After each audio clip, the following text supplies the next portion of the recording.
Hey, what's going on everybody? In today's video, I want to show you how you can take your digital image that you captured on your mobile phone or your mirrorless camera and make it look like it was shot on film. I started photography off shooting on film, so I'm used to the characteristics that film provides, and digital files nowadays are very clinical, very clean, very precise, and I miss the characteristics of film. Fortunately for us photographers, we can use Lightroom to emulate the film look, and I'm going to show you how this is done today. So let's dive into Lightroom and see what we can do.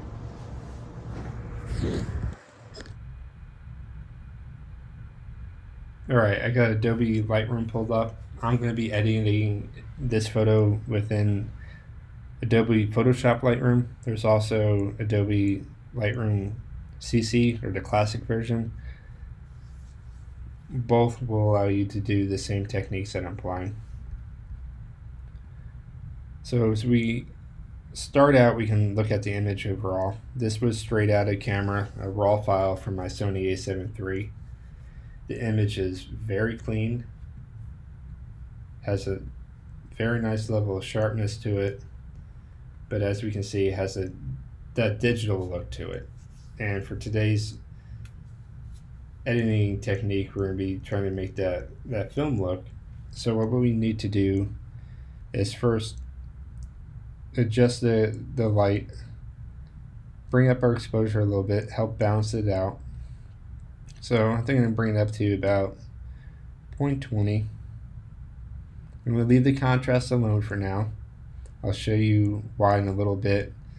We're not going to adjust the contrast at this point. We're going to reduce the highlights because, in film we don't really have, super bright highlights. They tend to be a little bit more subtle and muted. I will also bring down the shadows. I do this because I like to create a little bit more mystery in my photo and add a little bit more depth. And if you bring them all the way up, it creates sort of like an HDR effect on the image. So to give it that depth, I bring them down. I bring the shadows down to here. The whites I will actually bring up a little bit, just to create a little bit of contrast. And then the blacks I'll bring down.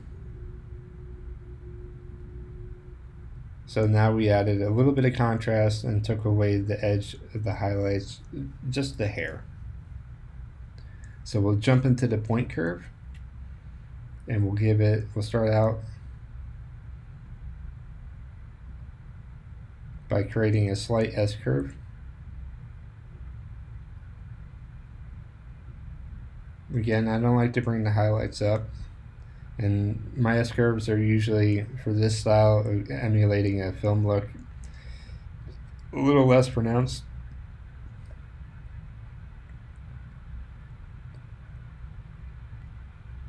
But even by that minor correction of applying this S-curve, we already gained a lot of contrast.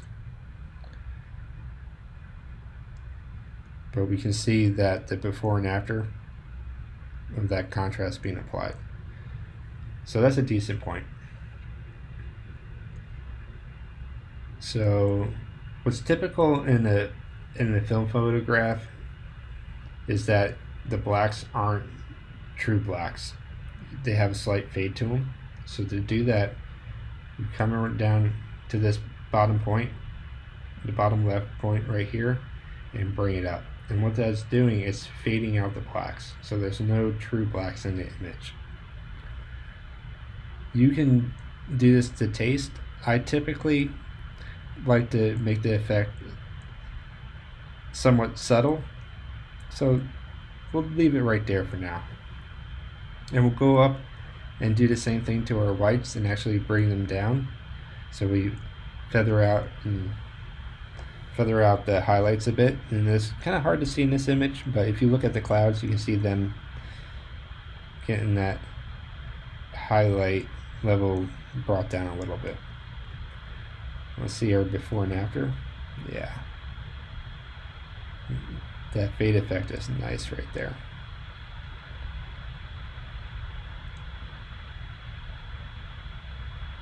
Now the temperature, we don't really have to worry about the temperature or tint, but I'll adjust them for my taste. So I'm going to bring it up just a little bit. Give it a little bit more of a sunset feel. Even though this was taken around sunset, we can enhance it a little bit. Now, a big thing in film photography is that your colors aren't necessarily all that saturated depending on what film you shoot with. So for me, I like to bring it down a little bit on the vibrance and a little bit on the saturation.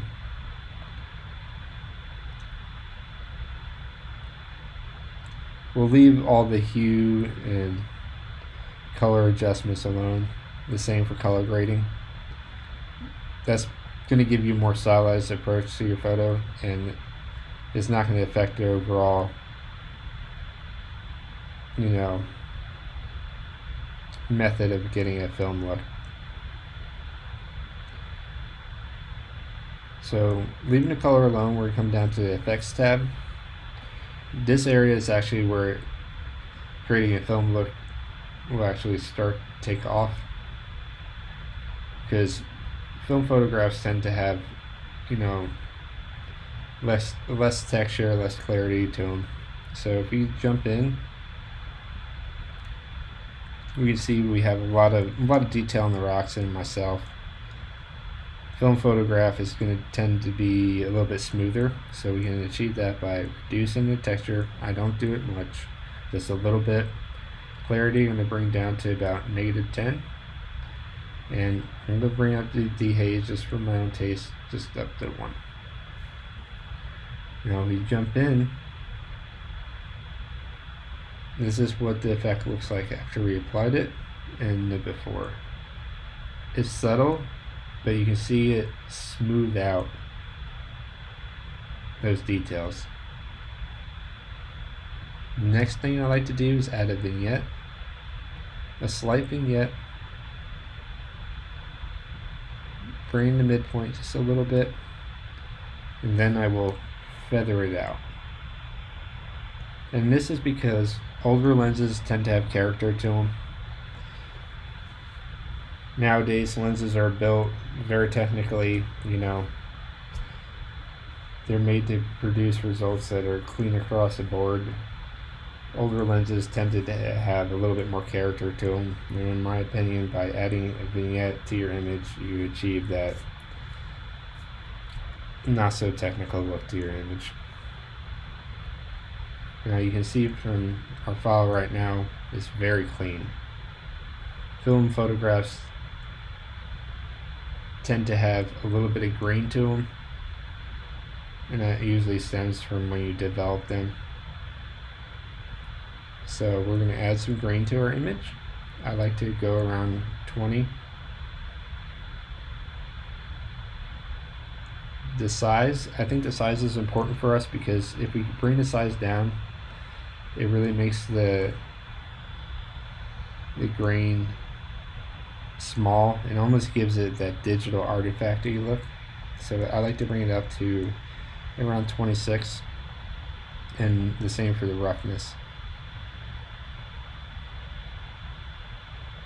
You can see the roughness, if you bring it down, gives it that fine point, and that's almost like I was saying, that digital look, like a compressed image. So bringing the roughness up gives it more texture. And you can see that the effect is hard to see overall when we zoom out, but trust me, it's there, and it'll give your image a character to it that people might not be able to see up front, but the combined effect will give it a feeling. Now we can go down to the sharpening, and I actually like to reduce the sharpening. I won't reduce it all the way, but I like to bring it down from the base point and just reduce it, because when we zoom in, we can see if we brought it back to where we started, I think it was about 40, and we reduce it down, it takes the edge off. And I will mask it out a little bit, because I only want it to be on the areas that really need it, and that would be the rock and myself. I don't like to add I don't like to have sharpening in the clouds. That seems a little redundant. Clouds are soft.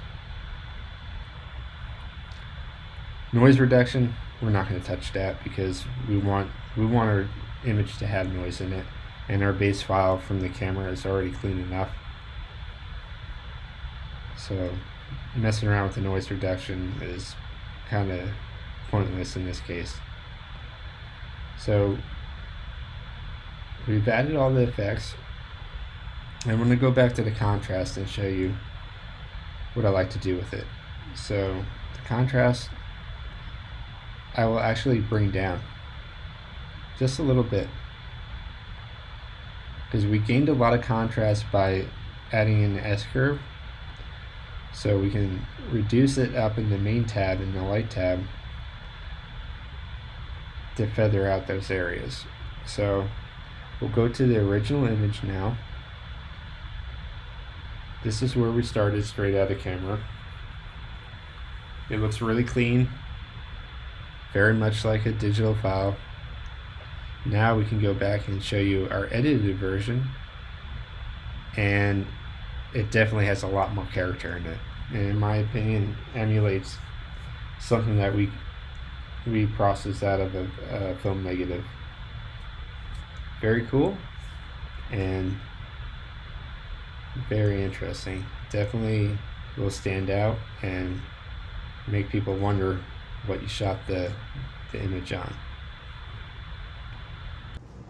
Alright everyone, well I hope those techniques were helpful for you, and I'm sure that if you apply them to your digital images that you'll get a more cinematic and film vibe to them.